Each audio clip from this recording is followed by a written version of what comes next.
Kylian! It's over! He's done it again! Unbelievable! Oh, straight into the roof of the net. Nice one.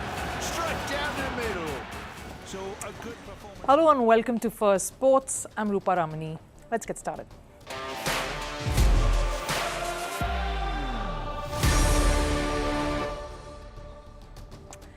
Right on the show today, any talk of India is banned in this dressing room, says Pakistan A captain Mohammad Haris. This ahead of the emerging T20 Asia Cup tournament.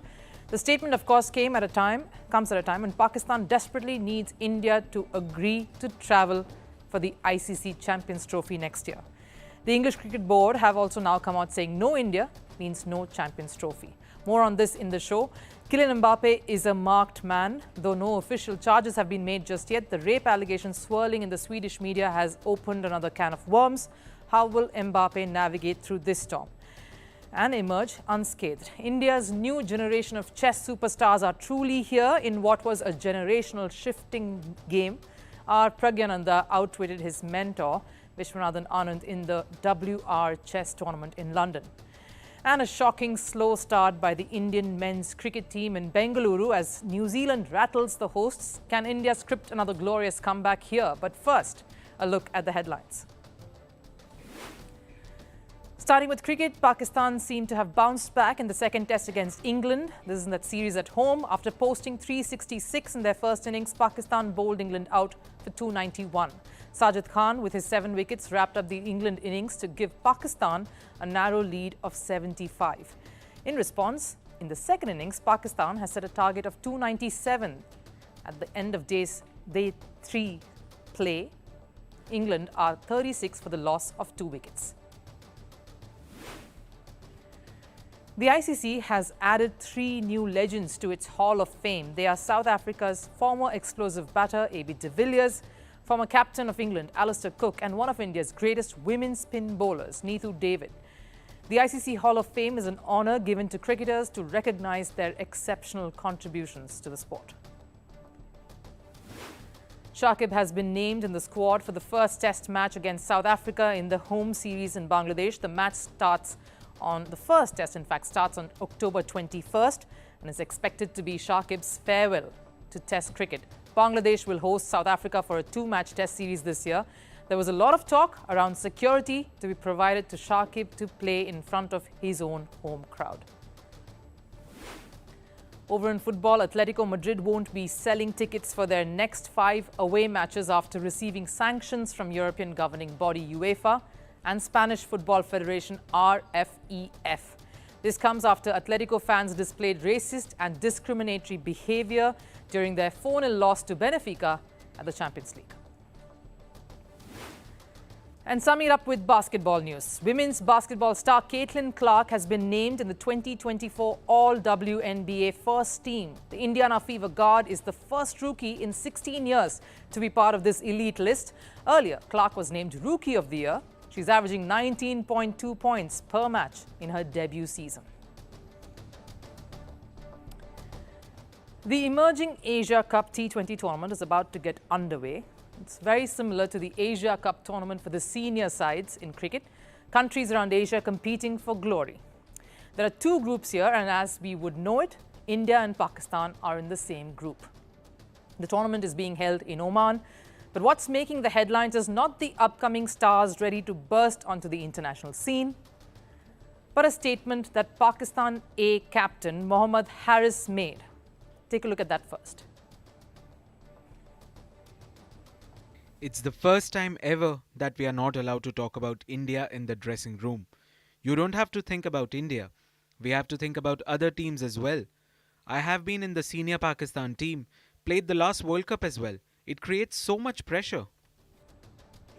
He says India as an opponent cannot be so much as even discussed, talked about, not even mentioned. That topic is taboo. That topic is banned in the dressing room. I want you to just think about that for a second. One of the things about sport, of course, is competition, rivalry and contest. That's the bedrock of even evolving as teams, as players, getting better and improving. It's what makes sports fans come and watch these matches. But this shocking admission by the captain of Pakistan A is basically him admitting a huge flaw in the sporting system of the country itself. Look, we all know the geopolitical relations between India and Pakistan are rocky to say the least. There have been no bilateral ties between the two countries as far as cricket is concerned for decades now. So the animosity is understandable. But saying that even a strategic discussion involving mentioning India is banned is rather preposterous. And that's what many felt, because criticism for that statement came in thick and fast.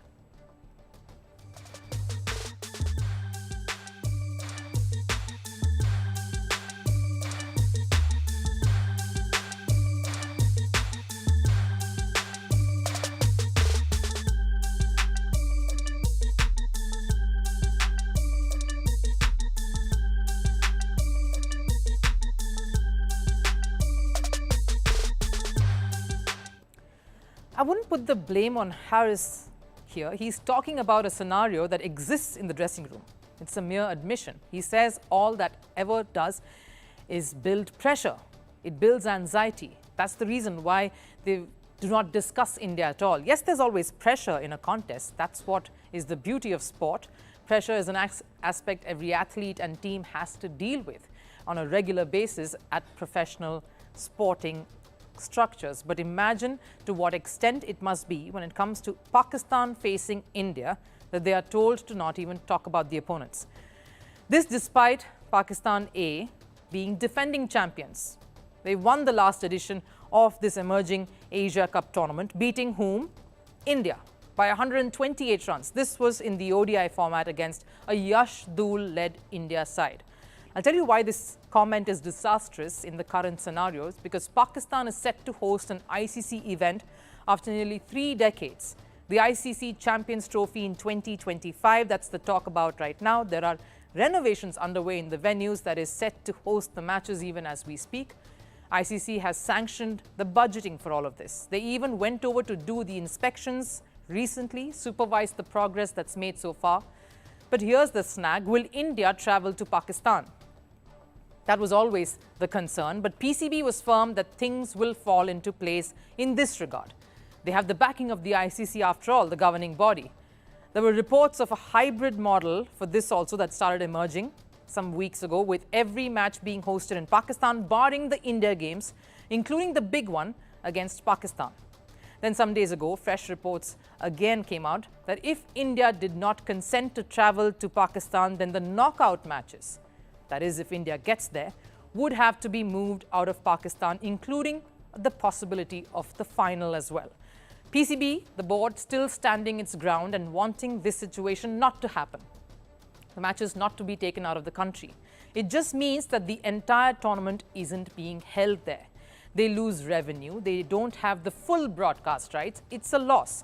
No host country would want to bear that and be in that situation.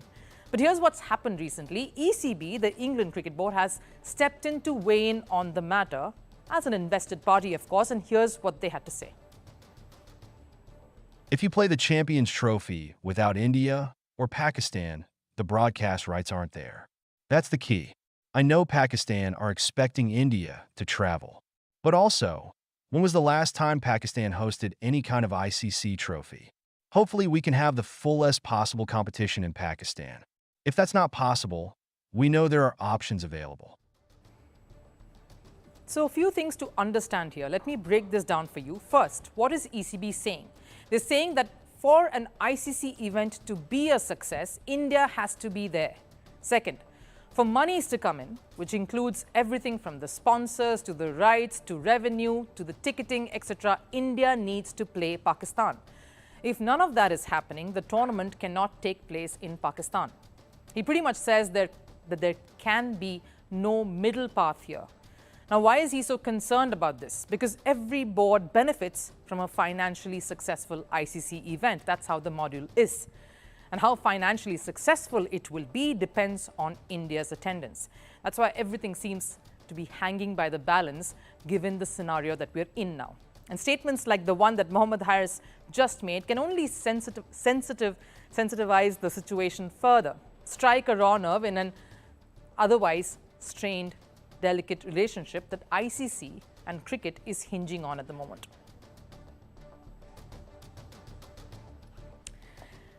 Meanwhile, the Indian men's cricket team was given a bit of a rude shock at the start of the first test against New Zealand in Bengaluru. It's day one, the first day of play technically after day one, in fact, was called off due to persistent rains. And India was put on the mat against the Black Caps. India won the toss. And despite the conditions, the skipper chose to bat first. Now, we might think of trying to comprehend that move because they wanted the visitors to bat last on a track that will assist spin as the days go. And India has packed in the spinners in their ranks too. Kuldeep Yadav, R. Ashwin and Ravindra Jadeja, all three finding a place in the 11. Captain Rohit Sharma at the toss also admitted the pitch would be sticky to start with, but watching the Indian batters come out and proceed back to the pavilion in the same speed, it did seem like they did not expect it to do as much as it did. And this is what Captain Rohit Sharma himself had to say at the end of day's play. We thought it won't help seamers much after the first session or so. There wasn't much grass too. We thought it would be flat. It was a misjudgment and I couldn't read the pitch well. That's a big admission by the captain there. He says it was a misjudgment, that he did not read the pitch. A lot of them did not read the pitch as they thought it was. Of course, New Zealand's Matt Henry, a master of these conditions, ran riot through that Indian lineup. He picked up a fifer, and that was much deserved. New Zealand went in with 3 pacers and all 3 bowled with great discipline. Tim Southee only picked up 1 wicket for his 6 overs. The rest went to William O'Rourke, who dismissed some key batters, including Yashasvi Jaiswal at the top, Virat Kohli and KL Rahul. So what really was the bottom line when it came to India's performance with the bat here today? Did they fail to apply themselves on a pitch that was trickier than they assumed it to be? Or did New Zealand completely blow them away with their bowling? I would have to say a bit of both. New Zealand pacers were extremely diligent with their line and length, and they were accurate right from the start. They might have started out a little rather conservatively, but once they did realize the purchase that was on offer and how much returns they were getting, they went on to full attack mode. It was rather disheartening to see a batting lineup of the quality with some of the best hitters in the world, that's India, succumbing to a total that was one of the lowest scores that they have ever made. In fact, their total of 46 in Bengaluru earlier today has been their lowest in India. The third lowest overall when you look at that list there. Australia has dismissed them for 2 scores that make it to an infamous list of top 5 of India's lowest scores in Test cricket. The batter who top scored for India was Rishabh Pant, who struck 20 runs.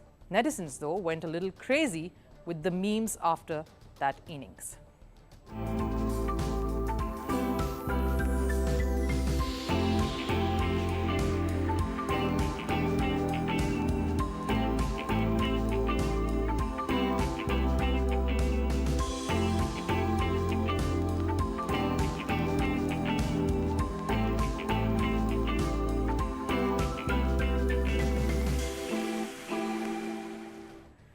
Glad some saw the lighter side of it. In response, though, it did not take too long for India to give Jasprit Bumrah and Mohammad Siraj the break and get the spinners in to try and get some breakthroughs, to try and get some positive news in an otherwise very dour day. Rotating between the 3 wily customers and Ashwin, Jadeja and Kuldeep to try and put that pressure on New Zealand. But the star in their batting lineup was someone who just knows how to play spin by now, Devon Conway. You ought to, if you have spent some seasons in the Chennai Super Kings dressing room at the Indian Premier League. So facing a sort of teammate in some sense, and Ravindra Jadeja came a little naturally to Conway. He fell a few runs short of his 100, but those 91 runs of 105 deliveries were very well made, and he worked very smart to get those. But more importantly, his knock was critical in ensuring that New Zealand did not get swept up in that spin web that India always casts on its oppositions, especially at home. That's what they will look to try and get to as the days pass and spin gets a little more difficult to tackle. But the one worry for the host, the Rohit Sharma, in that post-day press conference allayed those fears, would be the image of Rishabh Pant hobbling across the field. He was struck on the knee while keeping and had to be assisted off the field. Apparently, he will be taken for scans. There was some work done on his fitness, and The captain believes he will take the field tomorrow. Shouldn't be too serious. Dhruv Jurel, though, came on to keep his place. But getting back to where this test is poised, I'm reminded of that shocking Adelaide innings, the lowest total ever, and of how India came back from that 36 to eventually win over that series and come back strong. But what is at stake here is a place in the final of the World Test Championship. And keeping that in mind, every test counts, including this one. The first test in a series, in fact, sets the momentum up for how the rest of it could pan out. India, of course, trounced that theory against Australia in what will be one of the most memorable and one of those odd test wins that will always be remembered for India's magnificent comeback in an away series against mighty Australia. They'll look to try and replicate some of that success here as they aim to wrest back the advantage that they might have lost in this test so far. This has been the year for chess and India, a year that saw a historic double gold at the Olympiad, a year that saw a young teenager triumph over the best to clinch a candidate's win, and a year that is only making India strengthen its hold as true champions in a sport they invented. The most remarkable, of course, game took place this week between the original genius and the child prodigy, the guru or the mentor and his mentee. And guess what? The mentee came out victorious. Pragyananda beat Vishy Anand in the quarterfinal of the WR Chess Masters in London, a reflection of the student outsmarting his teacher. And that game is a seminal moment in India's chess history. Here's why.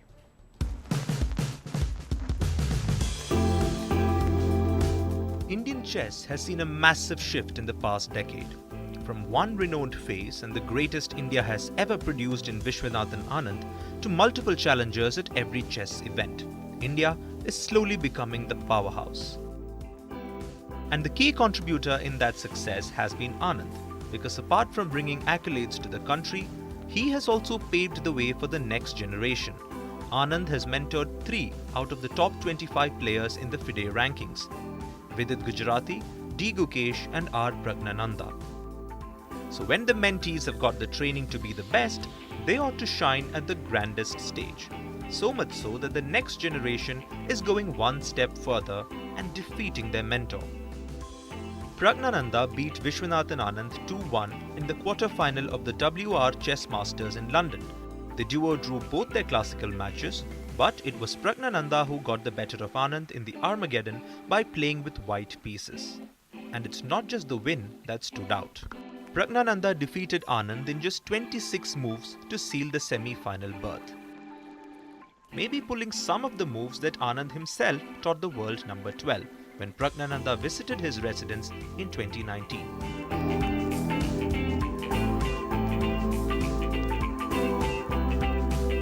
This is where it all started.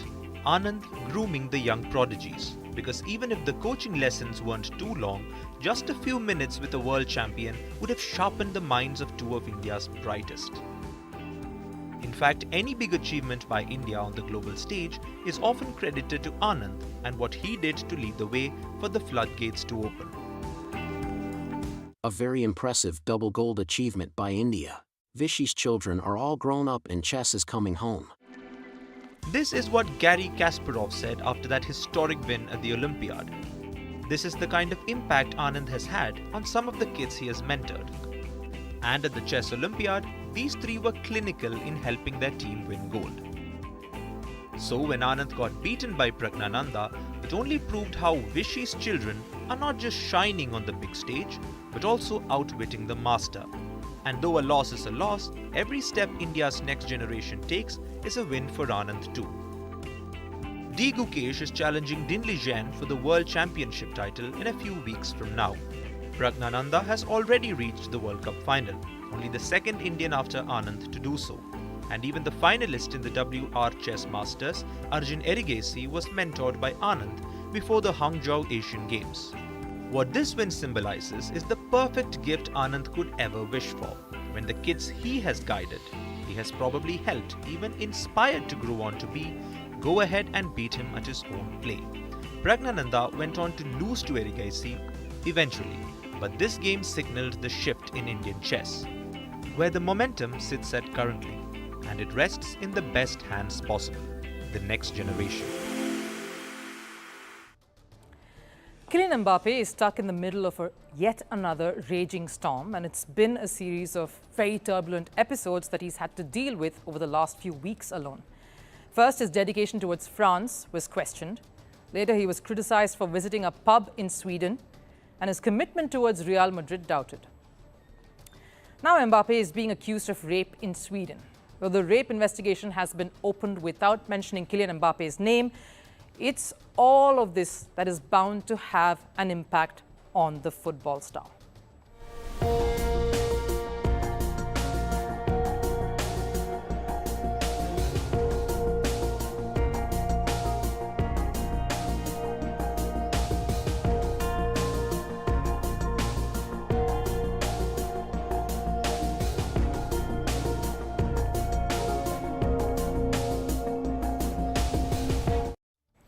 Not pretty headlines to wake up to. The Ballon d'Or contender is suddenly not the most favoured footballer in the world.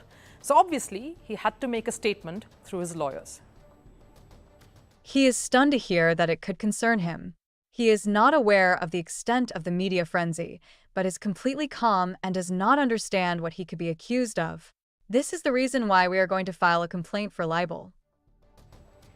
Mbappe also seems to have some people in his corner, namely Real Madrid. In fact, one of the club officials even went ahead to call the reports the biggest fake in the history of sport. Clearly, in this time of turmoil, Mbappe seems to have the backing of his club, the club he plays for. The Swedish media, though, is trying its best to drag Mbappe out. The French footballer, though, is trying to hold his ground in this tussle, at least so far.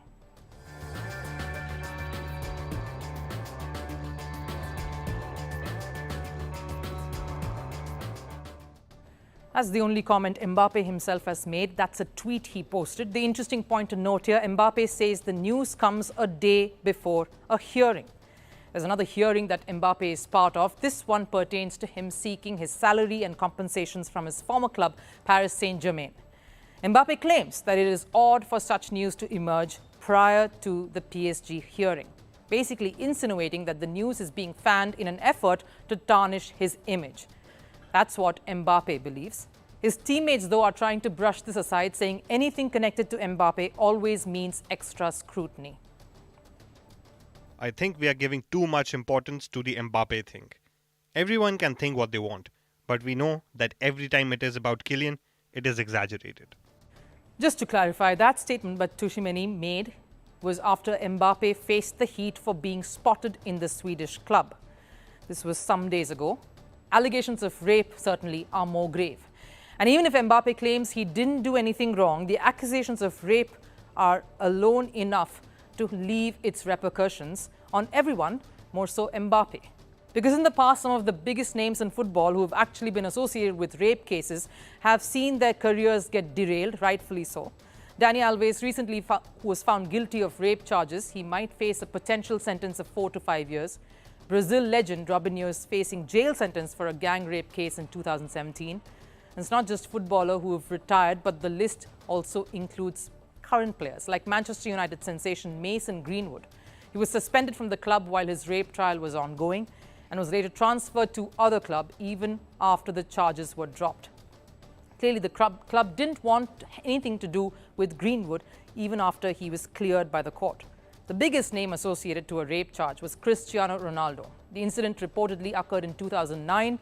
Reports say an out-of-court settlement was reached with the victim in 2017. Clearly, all the other footballers faced a hard time during the investigations. Now, obviously, I'm not comparing those situations to the one Mbappe is in.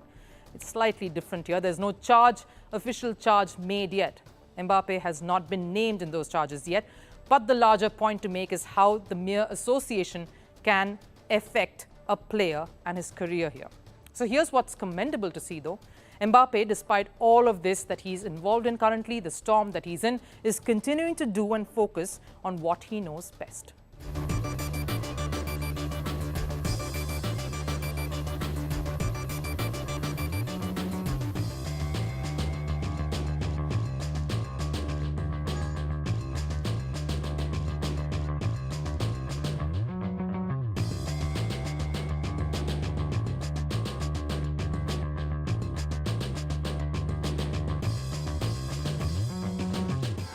The message Mbappe is hoping to send is that he's focusing on his game, he's bothered about his training, on what he can control at this moment, and he isn't making too many statements either, apart from that post he made, or trying to over-clarify his stance. He's trying to do the right things at this point, and trying to let legal proceedings take its own course. We'll just have to wait and see how he manages to ride out of this storm, something that he's possibly done a few times before, but this could be interesting.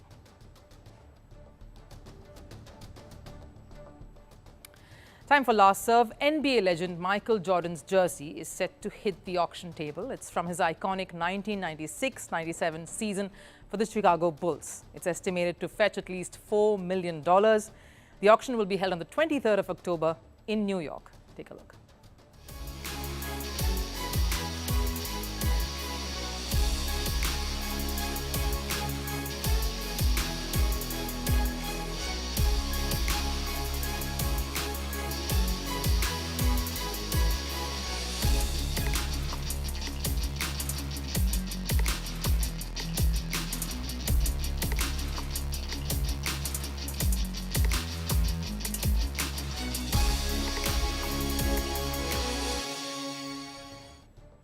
That wraps up this edition of Firstpost. Do join in tomorrow for some more fresh updates and perspectives from the world of sports. Till then, take care. Bye-bye.